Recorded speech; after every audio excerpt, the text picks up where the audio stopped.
Usually, on a Christian business podcast, we talk about the transition from being an employee to being self-employed. Today, we're talking about the opposite. Lindsay Hager joins us, and we talk about his transition from being self-employed to working as an employee, the VP of a nonprofit.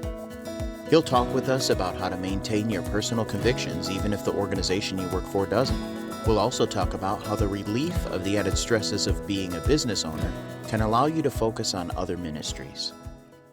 Hi, Lindsay. Hello. How are you? I'm good. Good. Thanks for joining us on the show. We usually just kick right off with a devotion, so if you've got something prepared, we'd love to hear what you got. Sure, I can talk about Moses Hey, let's talk about Moses. and the Passover. Remember that? Yes. Well, I mean, I wasn't there, but weren't I there. remember hearing about it.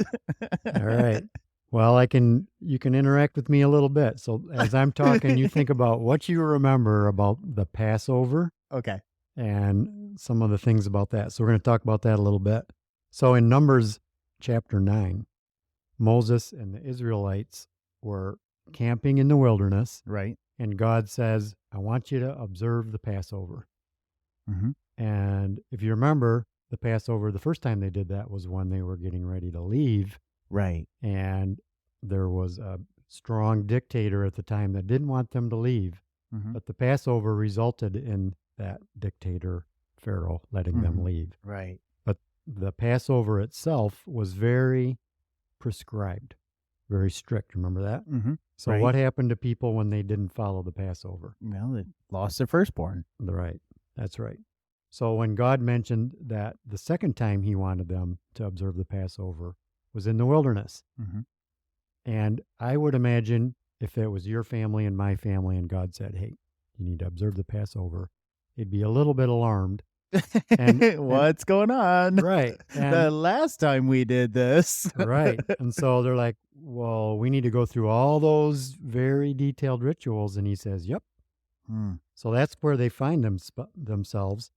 And then a group of men come forward and say, we can't observe the Passover because we've touched an unclean body. Remember, there was all these rules. Right, about, right, you couldn't right. do this, you can't do that. So these guys come forward and like, we'd like to participate because we're commanded to, Mm-hmm. but we can't. So this is kind of a new situation, a new problem. And they come to Moses and say, what do we do? So what Moses does was he says, wait, I'm going to inquire of God. Mm. And so he just says, be still. I'm going to inquire of God. So he does. He goes and asks God, what do we do? This is kind of a unique situation. Mm-hmm. Not sure what to do. I know that's going to impact people from now on because God said we're going to keep observing Passover into the future. So it's like, what do you do in this scenario? Haven't come across this before. So God calls on the Lord. And this is a great example of seeking God first, something we can learn from. Mm-hmm. So maybe in your life, when people come to you and say, we need a decision, we need something, here's a scenario, I don't know what to do. How often do we react with, wait, let me ask God first? When Moses did that, God gave him a very clear answer. And he said, let these guys participate in Passover. They just have to wait a month, but they need to go ahead and observe the Passover. So God provided a way to extend his grace to the men that wanted to pursue him. Right. Because Moses sought God first, right out of the gate. I think, I worked for Justin Curtis for a while. He's first episode of the podcast. And I think one thing that Justin does really well is anytime I talk to Justin for advice, his first thing out of his mouth, and he's I don't know, he's always on top of this, is, well, pray about it. Mm-hmm. I'm like, well, duh, and I think sometimes it just takes the simple reminder of that.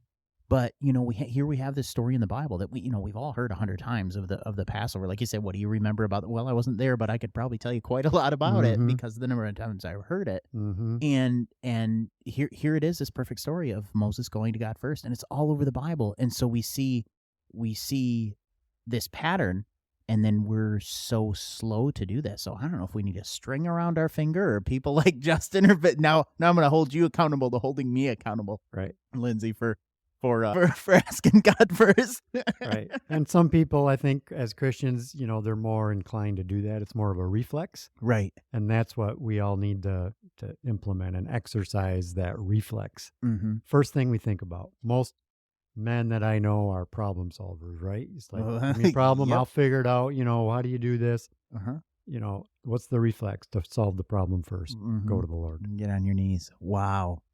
No, thank you for that, Lindsay. I appreciate that. So, Lindsay, let's talk about you. All right, everybody's heard me talk on the past, however many episodes we've done, but we want to talk about you a little bit. So, kind of give us from the beginning, really, just kind of your personal testimony, how you came to know the Lord, and what that's done in your life, how that's affected you. Kind of let us see into Lindsay's life there. All right. I was born into a Baptist family, a large family that was Baptist. So that had a pretty major impact on my life growing up, all the way from a lot of strict rules to attending church regularly. But I also understood my own sinfulness.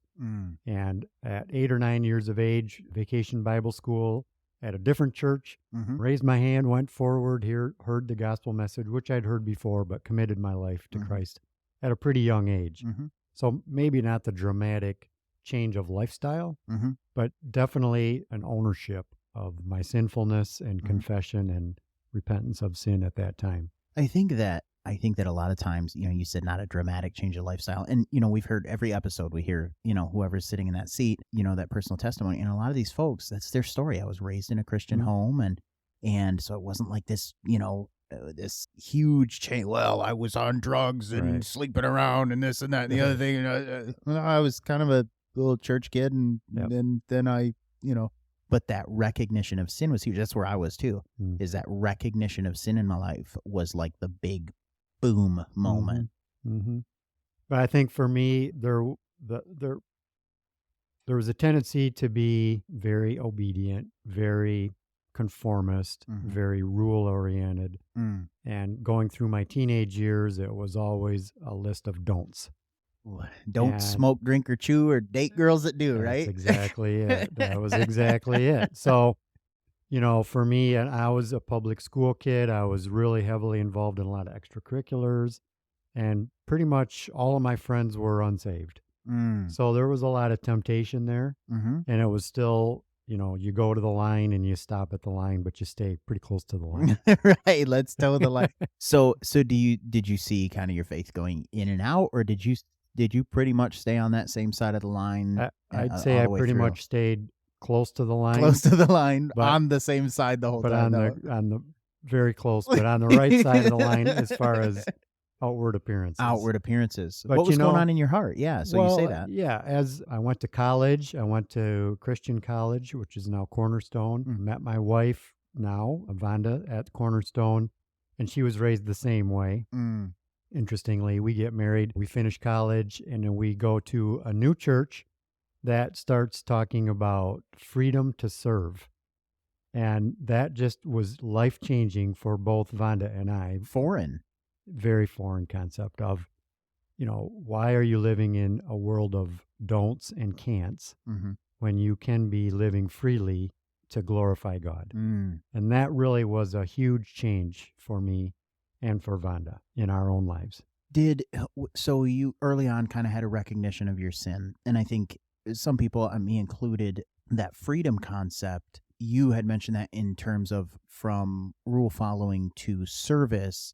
Did you see any of that in a freedom from bondage to sin? Did you see yourself in bondage at all, or not really? No, not really. I mean, I think all of us struggle with temptation and sin, and as long as we're living on this earth, Satan's never going to give up on that. Right. But as far as a certain bondage, I wouldn't say that. I would say it's just more of the confinement of rule following as opposed to live freely. Right. And use your gifts and talents and passions to glorify God. So instead of negative to neutral, you went neutral to positive kind of concept. Okay. That's that's kind of the other side of the coin from, like I said, me or some other people. So that's helpful. So married, what did you see? You mentioned, I want to touch on it. I don't want to, don't mean to belabor points, but you mentioned when you married Vanda, she came from a similar background. Do you think that made it worse or better in terms of that freedom, that whole concept of rigidity and legalism? I think it made it better. I mean, we were both going through the same thing spiritually. Okay, so you it was kind of walked together in it. Yeah. Now, interesting, Mhm. because I could see how that could class and almost like, it's like when you get married, you think your money matches up with her money, and what ends up happening is your debt matches up with her Right. debt, and it's the opposite direction. So that's really neat to see that. Yeah. To look at it that way in terms of you guys were walking through the same thing at the same time. Mhm. So married, started having kids, and did you see huge impacts in terms of faith beyond that? Like, a lot of people talk about like there were a few points in their life where, big changes happened spiritually. Did you see many huge changes like you did in that freedom concept as life went on, or did it kind of stay steady growth beyond then? I'd say it's steady growth beyond that. Got you. Okay. Yep. But that was kind of a big shift That was a for big you. shift. Yep. Got you. So shifting from that, speaking of shifting, nice transition there, right? So talk to me about career now. So right now you kind of wear a couple of hats, right? So you are VP of a nonprofit, right? Yep. The Fremont Area Community Foundation. Okay. Mhm. And you also do some consulting. Yeah. Very, very little. Very little now. Yeah. I've But you did transitioned for pretty quite much. some time. You Yep. were self-employed as a consultant. Yep. For 11 years, I had my own company. Okay. As a Sure. consultant. And primarily you did what in that? I was primarily involved in government-funded development projects, Okay. either housing projects or revitalization of downtown buildings, That kind of stuff. that type of thing. Okay. And so you kind of handled paperwork for that and provided Financing, packaging, compliance to Mhm. federal regulations, that type of thing. Got you. Well, in the time that I've known you, Lindsay, that kind of that's got your name written up. Lindsay is probably one of the most gifted administrators that I have ever come into contact with. But compared to me, that's not really hard to do. So, but this is coming from the guy who took 1.5 years to start a podcast. So, but would you say that? Well, let me ask, how long have you been VP at Fremont Area Community Foundation? Since 2019. Since 2019. Okay. So, There's a little transition of positions before that. So. well, let's do this. Let's do this. So you get married. You went to school for what? Master in excuse me, urban planning. Urban planning. Urban Okay. planning. And so you, from that point, kind of walk me through just, a brief, your career, kind of throw us your resume, kind of, Okay. just in terms of where you've been Sure. career-wise. So right out of college, I worked for an architectural engineering firm, the largest of its type in Michigan, Mhm. which was based in Grand Rapids. Mhm. Worked there for a couple of years. Then I worked for Kalamazoo County, Mhm. developing housing projects Okay. for the county through county government. Did a lot of grant writing to state government to fund housing projects. Mhm. Then I moved up here to take on the role of director of the Center for Nonprofit Housing, which is now part of True North Okay. in Sure. Fremont, Mhm. and was the director there for 14 years. Okay. And then I Until- went and started my own consulting firm, which I did for 11 years after that. And Got then you. the community foundation. So not a whole lot of overlap in role. Like the consulting was kind of its own thing for its own period of time. Yeah, but they're all related. Sure, they're all related. Sure. Yeah. So, at what point? So you stopped consulting on the side, or really pared down your Mhm. consulting on the side, and stepped into that role as VP. So, talk to me about how that happened, because I mean, there's a lot of people, like to a lot of people, a lot of business owners, the concept of going from being a business owner to moving back into a non-ownership role, Mm-hmm. like it seems kind of foreign. So walk me through Yeah. that process. Yeah. Well, there was a lot of factors going on there. One, I had volunteered to be on the board of the community foundation for years, like 14, 17 years. I've been Okay. a volunteer. So I knew that organization very well Okay. from the board perspective. And this was going on while I was consulting and had a successful business. Right. And the CEO of the community foundation at the time had some staff openings and said, "Hey, why don't you come and work here?" And I'm like, no, I'm good. I got my own firm. I'm happy. I own my own business. I'm Yeah. my own boss. Right. I'm good. I'm all set. Right. So, there was really a reluctance, like, nah, why would I do that? But at the same time, with my business and my family where it was, the type of work I was doing demanded travel all the time. Okay. Like 3 to 4 days a week gone. Got it. And so There there it was a lot is. going on there. The other part of it is, I had a lot of clients where they were just my own, and some of them would be short-term gigs that would pay small amounts. So I'd have to stack those up. Right, So right. it's like doing 50 roofs. Versus doing a big commercial. Right. Yeah. And some of my jobs in my consulting career were 3 or 4 year full-time gigs, which was Okay. much easier maybe as a sub to another national firm. Got you. So it was transitioning to much more smaller jobs. Okay. And there was just the work and the travel was just becoming so much that I was And- working 60, 70 hours all day Saturday to keep up on paperwork. And it was becoming more undesirable to be my own boss. Well, and you had like 13 daughters or something, right? 4. 4. Okay. So that after three, it's all the same, right? What else? So you had 4 daughters during this time, right? and you're traveling what did travel like Midwest, all across the Nope, country? mostly just Michigan. Mostly just and Michigan. Chicago. Okay, all right. So that's you're on the road 3-4 hours.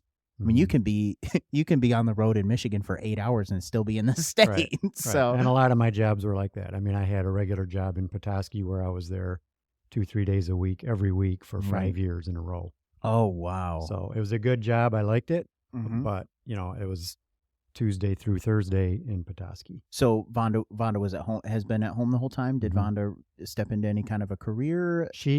Before we had children and even through kids, she worked as a nurse in the hospital on weekends. Oh, okay. So even when I was traveling, I could come home. I'd have the kids on weekends. She'd work weekends. Okay. Oh, wow. So Wow. it was challenging. And then she eventually kind of stepped away Yeah. from that. Mhm. Okay. All right. Yeah, not too long ago, actually. She Okay. stopped doing right. that. And you guys homeschooled? Mm-hmm. Okay. So one of those balancing acts, and we talk a lot on the podcast about balancing between dad, husband, and business owner. We just talked with Michelle with Signature Business Branding about mom, and mom and stay-home mom and career woman, and those balances. So you obviously, you come from faith background and you're in a faith situation. And so now you have this role as the VP of a non-faith-based not-for-profit, which you have your faith. Mm-hmm. And so how do those intersect as, what you're doing? Are there things that, maybe get supported that you're not 100% on board with, but because, so talk to me about that. Yeah, that's been the case really my whole career with government funding. Sure. Okay. Yeah. So it's consistent with that. There are, funding sources that you're uncomfortable with. There are projects, there's administrations all the way up to the national level that you're for or against. Right. But right. a lot of times it comes down to, well, it's work. And I don't have to proclaim or take a side. The funding is there to do this project, and that's the focus, is the work, the project. Same with the community foundation. It's a nonpartisan organization because it is a community foundation by definition. It cannot be Christian, it cannot be Republican, it cannot be so it's nonpartisan on purpose. Right. And so there are times where you're conflicted with your faith or your beliefs or something that you're against. But it is kind of nice in a sense that you can live your life, your beliefs, you can represent, you can demonstrate your actionable faith without crossing those lines. Okay. So 2 things I want to go to in that, and one is without crossing those lines, you can still demonstrate how what does that look like? You're writing a grant for some. I mean, this probably isn't happen here in West Michigan a lot, but you're writing. You get it comes across your desk a grant for an abortion clinic, for example, right? So what what do you do? Do you do like a Catholic doctor who doesn't want to prescribe birth control and sends them to another doctor, or what? Well, a more realistic thing for the community foundation is donors. Say you want to donate $100,000 to a cause. Okay. You can donate your money to the community foundation and say, some of the proceeds from that go to an abortion clinic. It Right. can go to any entity anywhere in the world as long as it's legal. Wow. Okay. So if it's illegal, like terrorist organization, Right. You can't we- send it to ISIS. right, the community foundation can fulfill your desires as a donor, and we're obligated to do that without any other. Right. You can't come against that. restrictions. Right. So, and people do that. We have funders and donors that have donated, and they want their funds to go toward those types of causes. Mhm. So I can't do anything about that. I have to fulfill that. And we have had discussions at board levels of people that are against that. And we have to say, because we're a community foundation, we're nonpartisan. We have to fulfill the wishes of the donors as long as it's legal. Right. Sure. And the same goes for Christian organizations. I mean, Right. we get plenty of those. Believe me, we get Well, sure. in this community. There are funds set up to benefit almost every church in the county. Right. Lots of services, lots of Christian organizations. Mm-hmm. We can't give grants out from community dollars that would benefit those things. So Unless an abortion unless it's clinic or a Christian specifically organization, we have to be neutral with the dollars that are that you decide. Okay, so There's the a lot of dollars, those. so the Mhm. dollars come in, and some of them have earmarks on them, exactly. and so then the ones that don't have earmarks, Yep. the foundation decides. Yep. And actually, that's a role of the board of directors, as it's called unrestricted. Okay, unrestricted funds. Yeah. Sure. And we have a lot of unrestricted funds. So then, how the board approaches that is we have a strategic plan that we say, Mhm. well, what are the needs of the community? We prioritize things like education, community economic development, Mhm. poverty to prosperity, and those are the areas we want to fund. So we stay down the middle ground, Mhm. so to speak, and then we say now organizations in the community can apply for grants as long as they're a nonprofit or a school. And then the board or will government. review that grant request Right. and decide if it fits within the mission of the Right. foundation. So if a Christian organization comes in and says, we want to do this Christian program in our church, it's probably going to be no.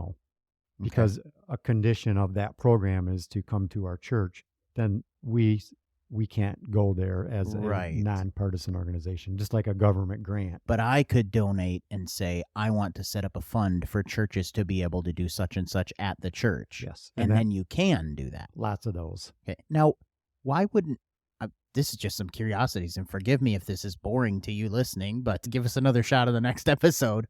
But why wouldn't I just give to the church? A lot of people do, but there are benefits. Endowment, I guess, is the power of endowment. So what the community foundation does is we take all the donations that are received Mm-hmm. over time, Mm-hmm. and we invest them in one very large pot of money in the stock market I and a see. diversified portfolio. Sure. So that is going to grow over time.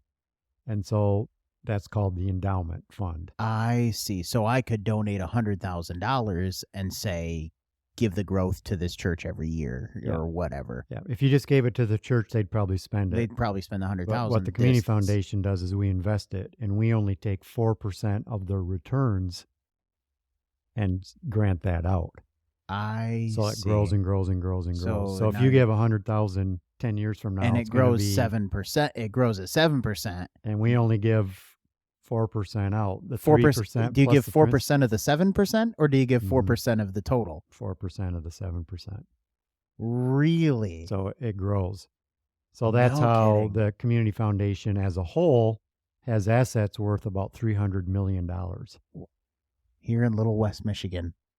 And it's because of the Wow. power of endowment. Right. So if you just sure. if donors just give to their favorite charity, that's fine, and we encourage that. Sure. But if you give it to the community foundation, we're going to invest it, And it's going to last. and we're only going to allow you to take a little bit right. every year to give to the program. Okay. So you're not going to get the big $100,000 one-time splash.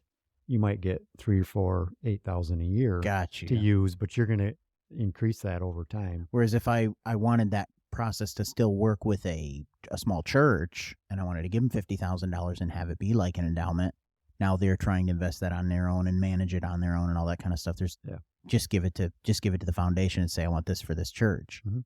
And so so you can not just say for Christian stuff. You can specifically drill it down to say, I want to do an endowment for Grace Community Church. You could, yeah. For their youth program. Yep, you can be that And- specific. And there's also the opposite of that, of some people come in and say, I'm just really in love with the environment. Mhm. So you guys decide at the foundation how best to use that to preserve the environment. And so somebody sits down and says, okay, It's a field of how about interest. things like this? How about things like, and you say yes, no, and design and then that description goes in front of the board, and the board says, does this thing meet this person's request? Mhm. I see. That's actually pretty neat. That's very interesting. And have you ever kind of had that, moment of, have you ever come to a point where you said, I don't know if I can do this, from a conflict standpoint of, that abortion, I want to support it. Have you ever come into a position where you like it racked you? Yes, there was a time recently, and I got to be careful by That's not fine. using names. No, you're fine. But there was an opportunity for the community foundation to use its unrestricted funds Mm-hmm. to help a Christian organization. Mm-hmm. And the staff really felt like it was neutral enough Mm-hmm. that they weren't requiring participants to Do anything, hear the right, gospel, right. or anything like that. So we recommended it for approval, and the board denied it.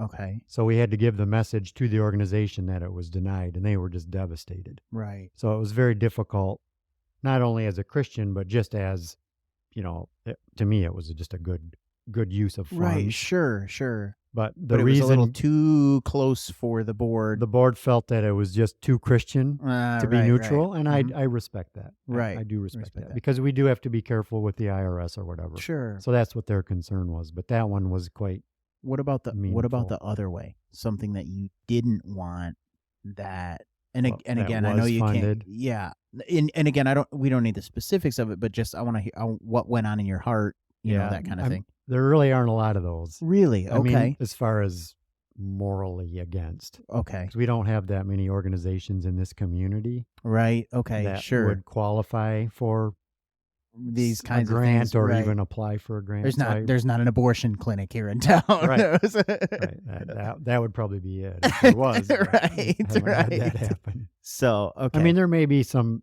grants to organizations that I feel like, the organization itself isn't legit, or right. they don't okay. have capacity or something Right. more along that, rather They- than an immoral But type of a provide issue. provide teddy bears to 6-year-olds fund that somebody wants to donate $600,000 to or Yeah. something. Yeah, there are some ridiculous things that happen like that, but Got you. nothing immoral. I guess. Nothing immoral that you run stuff you roll your eyes at, but Yeah. okay. So backing up to your consulting business, I want to Mhm. take us back there. So you were working in the public sector, and did you just see an opportunity? Where'd you make that decision? Where'd you make that jump from, a 9 to 5 with Kalamazoo County to, Hager Consulting? Oh, I see. Okay. Well, that was the real impetus for creating my own consulting firm, came from True North, Okay. because I had been there for 11 years as Sure. a housing director. Right. So there were a few things that happened that basically there was a separate board set up as a supporting organization called Center for Nonprofit Housing, Sure. and I was the director. And the Mhm. parent organization made the decision to eliminate the board and eliminate my position. I see. And so you went, I could So consult. I became unemployed very quickly. Got you. And thankfully, there were people that I had worked with in state government that knew the work that I had done and said, hey, we've got other nonprofits that, could use your help Okay. building capacity. And they kind of got me started and gave me opportunity to work. Got you. And then it Okay. kind of grew from there. Got you. So did you start by just reaching out to a bunch of folks, or did you throw your resume out there? What did that transition All of look- that. I all mean, I of kind that. of relied on the state contacts that I had to get me going. Hey, I'm in a spot. You guys got any contract work that I could jump into temporarily? Yep. And, And that- thankfully, I had good relationships with people that were sympathetic to my Right. my And how- predicament and just got me going and said, hey, we'll pay you by the hour to go work with this group, or we've got Right. this grant that they're struggling with because they're a new nonprofit and you have experience. Just go help them do it. We'll pay you. So how old were the girls at this time of this transition? That was in 2008. So teenagers for my first two. Okay. And And so the other ones were just being born right about in okay, that era, so infants to early teen. Mhm. Okay. So, yeah, because you've got a pretty decent spread as far as oldest to youngest, 13, 14 years, right? Yeah. Okay. More than that. So what did that look like for Vonda? Did you see that as a hard time, or did things happen so quickly that it was okay? Well, it was definitely a rough time. It was a lot of unknowns and, how are we going to make it Right? kind of thing. She was working at the hospital part-time and, she thought, well, if I have to go full-time to do more, she was willing to do kind of that. pick that up. But it was very thankful that the Lord provided, because it wasn't very long before I had some income Got you. to be able to support the family, and just started looking at what does consulting look like, and just went for it full on. Mm-hmm. And Just once you jumped right into it, formed a corporation, got some insurance, Right. Figured out how to make it work with health insurance. I mean, all those things right. of forming a business. I asked around other people that I knew that were doing it, and they helped me. And Too got bad some- they didn't have a Christian business podcast you could listen to Yeah. at that time. But it wasn't easy, and it was expensive. I had to meet with a lawyer and file the corporate Sure. papers, and jump into healthcare, which on your own is a big deal when you're used to having that as a benefit. So Right. yeah, it was an expensive, unknown time. You lost an income and then had to put a bunch of money in. Yep. I've been there, right? Yeah. Lost my job and had to jump into the construction industry, and Mhm. and praise God, we had people around me like you had your your folks at the state, etc. And so it didn't take you. It doesn't sound like it took you long to go from I lost my job, hey, you got anything for me at the state, to Hager Consulting. Mhm. It was a pretty quick transition. Yeah, probably 6 months, 8 months. Okay. And I was off and running. Mhm. And Did Vonda end up having to go work more at the hospital? No. Really? Praise God for that. Yeah. So do you think that was a priorities decision in, nope, we need you at home with the girls? Or do you think that was just a, nope, the money's okay right now, I think we can do this? Or Mhm. where did that decision come from? yeah, we'd been doing pretty well in terms of debt, Okay. not having hardly any. Sure. Okay. Because of our house payment was extremely low. We tried to pay off cars, so Sure. I think that's a big part of it financially, is where are you at with debt?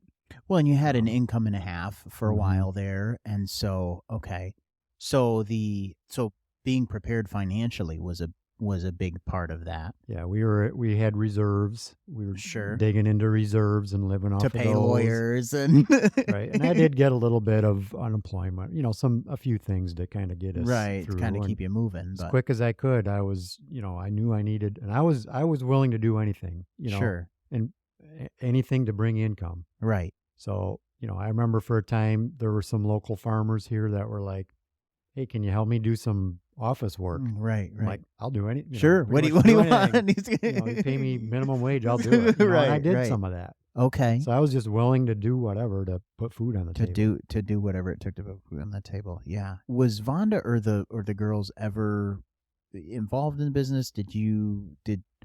Were you able to, include the girls in any of that kind of stuff? Any teaching because of the homeschooling? Was there any of that happened? I was not too involved in homeschooling, other than I would volunteer to teach a finance class Okay. a couple times. There were parents that would teach a combined class, like Kent Carnamont would teach government. Okay. And, some of the parents would say, "Oh, I'll volunteer to teach a group of kids here at Sure. the church or whatever on Uh-huh. a specific topic." So I did personal finance Okay. a Got few you. times. But beyond that, other than just helping the girls here and there, You went to work and yeah. Vonda did some schooling. yeah, and Vonda really took the load of that. Got you. Okay. Do you remember ever having, big discussions, kind of laying things out with Vonda, or did it just kind of happen that you both were in agreement all the way through in terms of priorities and what we're going to do in this whole consulting thing and job changes, or do you think it just kind of flowed? nicely. Well, Vonda has always been involved in decision making and prayer, and she is quite the prayer warrior. She is she's one that has that reflex we were talking about earlier of pray first and talk about it later. Right. But yeah, she's always been involved in that. I never do anything without including her. And I think that's true also with her with homeschooling. We went through that together, and it was a big decision for us. We looked at Christian school and public school and homeschool and really felt here in Fremont, all those options are good. Okay. I mean, but we ended up deciding for her to just to try the first year. She's like, I can do kindergarten. Let's do this. I can do shapes and colors and letters. I don't know about anything else. I can't do calculus. But I know I can do kindergarten. Somewhere in between there, So we just kind of prayed through that every year, and that's kind of how Is it time? And it was just like, okay, and as our girls got older, we tried to sit down with them and say, like 8th grade, 9th, around that time, do you want to go to high school? What would that look like? And we gave them those opportunities, some more seriously than others. Right. So maybe our some girls, it was, do you want to? And some it was, you don't want to, do you? Right. So I think if my girls heard this, they'd be like, Dad, well, you didn't really give me a choice. But, you're right. I didn't, sweetheart. Like we kind of did.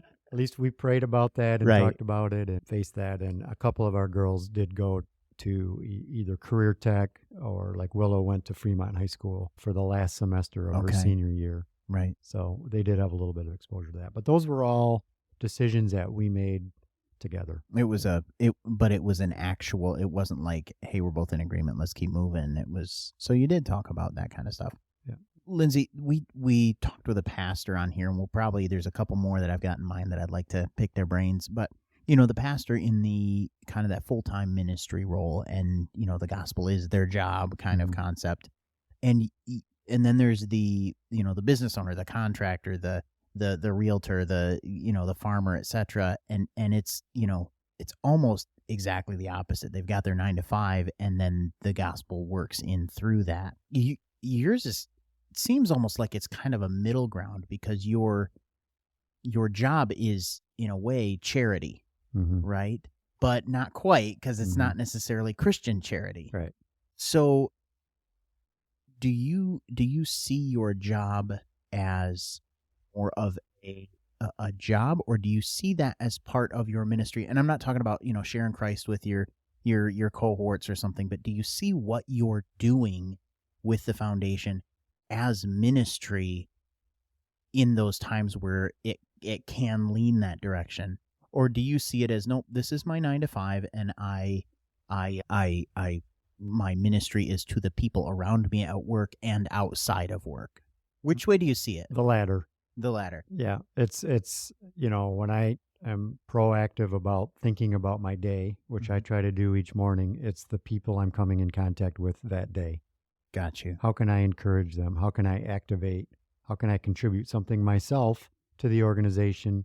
How can I help connect the team and individuals to make an impact in our community? Right. Okay. So the job itself, you don't necessarily see as having eternal significance so much as what you are doing while you're at the job having the eternal significance. Yeah.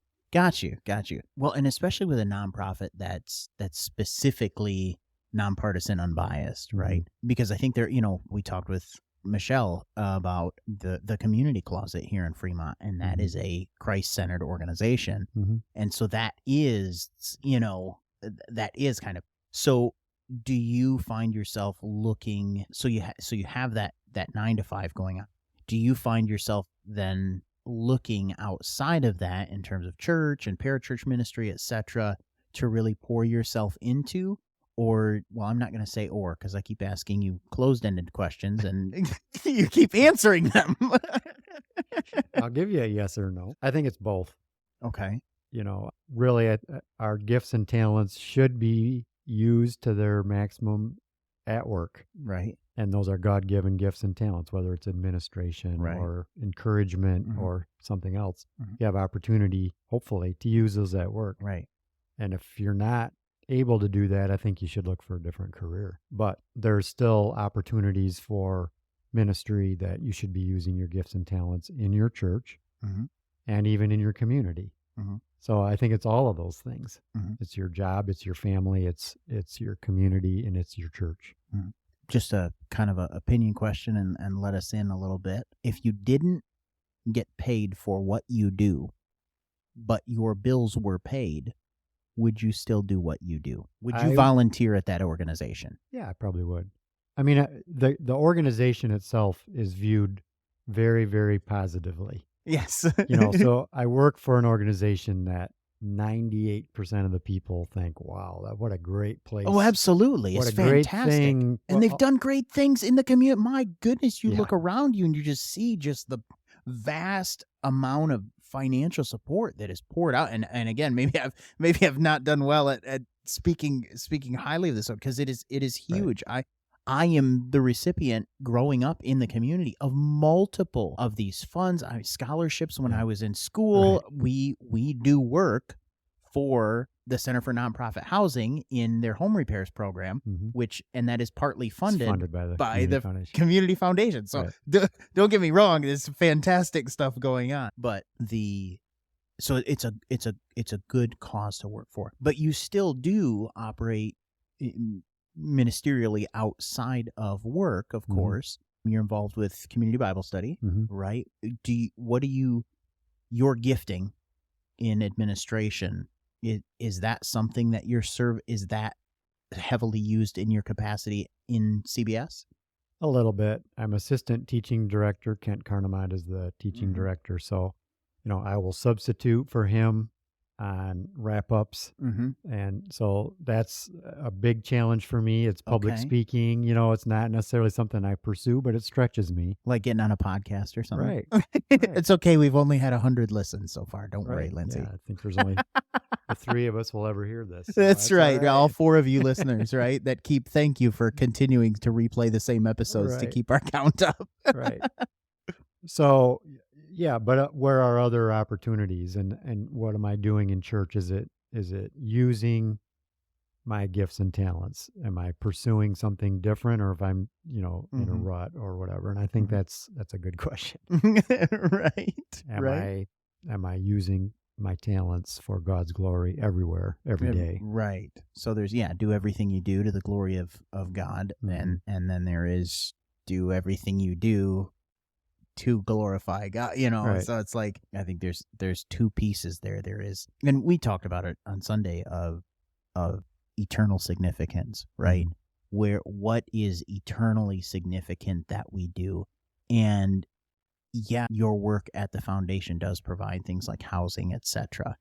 But your work in the foundation, in terms of the way you live your life, the way you operate, the way you communicate with people, and then community Bible study and being a dad. I mean, sometimes I think we can have a tendency, not always, but we can have a tendency to undervalue the eternal significance of Christian parenting. So we do a segment of the show called Proverbs 32. And the concept is, if you're going to write a couple of verses of Proverbs 32, you got a couple people in mind that are looking. And one of them is, and in this case, what would be appropriate would be, I want to hear you speak to the guy who's a believer and who's doing his own thing, and so he's able to have a lot more freedom in his pursuit of business. Like you're consulting, right? You could choose to not take on certain jobs for, you get a women's healthcare thing and turns out it's an abortion clinic that wants a grant written. You can choose not to do that. You don't have that option in this situation. So talk to the guy who's looking at maybe, hey, I have some freedoms. It's a little tough on the schedule. I could move to this other option, but my freedom to operate within the bounds of my faith is going to be restricted. So talk to him for a minute, number one. And then number two, because I know you have a real passion for people, and people in their growth. I mean, the first time you and I had lunch together, it was really great. You really cared about where I was going in business and making decisions and stuff. And so talk to the person who is either new to the faith and in business for themselves, or new to business who's a believer. So let me make those a little more succinct. The first person is the strains of owning my own business are getting a little too much, but I have my freedom to operate within the bounds of my faith. I'm looking at an option that would restrict my freedoms in terms of living out my faith, but gets rid of all the other difficulties that I'm struggling with. Say something to that person, and then say something to the new people, new in business or new to faith. For the existing person, if you have flexibility, you have to stay true to who you are in Christ. So if it means that you decline a job that is profitable, you have to do that. It's not always easy to say no, and there have been times when I've looked at very profitable work and said no because of the people who were involved with it, not necessarily because of the types the of mission funding. behind it. Yeah, it was just more of, okay, this contractor that I would subcontract under is not an upright person. They're an immoral person or whatever, and I'm going to be regretting that decision as soon as I agree to it. So don't be afraid to say no, and actually work hard to say no when it doesn't fit where you are. For sure. And then that new person to business, just from a general, I mean, you've seen a lot of work, you've seen a lot of business work go on. You have just a little nugget to leave with somebody. You know, just starting out, trying to determine what your mission is, what are your strengths, and if, like I said, I was willing to do anything, but I also knew that I was limited. I knew my limitations. I didn't have every type of skill or every type of passion or every type of gift. So I try to find things that play to my strengths in terms of gifting. So, in my position now, there are days when I think, man, what am I doing here? I'm surrounded by people that may or may not be moral or living in the Lord or have any type of spiritual relationship that I do, but yet I can model Christ, and I can model encouragement. And I try to do that every day. I try to think about, okay, who am I going to come in contact with today? Right. What are my meetings? Look at my calendar. Okay, I'm meeting with these 5 people internally or externally. What can I do to show them Christ? And what can I do to encourage them? Right. Just in where they are, something that's meaningful to them, even if they're not a Christian. Right. Oh, I think that's good. Proverbs 32, 1, 2, and 3. I like it. Well, I think 1, 2, and 3 were taken up in the first episode, but that's all right. we good. Lindsay, how can people, if they like that idea of that endowment concept, how can they connect with the foundation? Yep, they can contact me at the Fremont Area Community Foundation. Got a website? There is a website. I have an email. It's lhager@facommunityfoundation.org. We'll get that posted in the comments section when we're done. We'll get you to send that and maybe a website. And would people reach out directly to you then? Okay. Okay. And so you're no longer really doing the consulting then. That's not something that people will reach out to you for at this point. Probably not. Okay. All right. But you'd be open to a cup of coffee for someone who was getting started out in business and wanted to pick your brain about that. Okay. Yeah, I get a lot of calls about that, actually. People like, hey, I've heard you had a business, and I got some ideas. What do you think about this? And can they reach out to you at that email for that? Is that Sure. okay if they? Okay. All right. So we'll put that on the comment section. Lindsay, I just want to thank you so much for being on the podcast today. New experience for you. So we appreciate you. We appreciate you. Folk, thank you for listening. I appreciate it.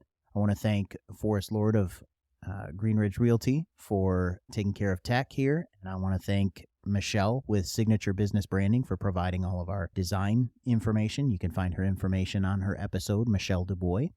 And please like, share, comment, review, post on social media. Let people know if this podcast has been a blessing to you. It could probably be a blessing to somebody else, but they won't know about it unless you tell them. So thanks for listening to a Christian Business Podcast. I'm Aaron. Have a good one.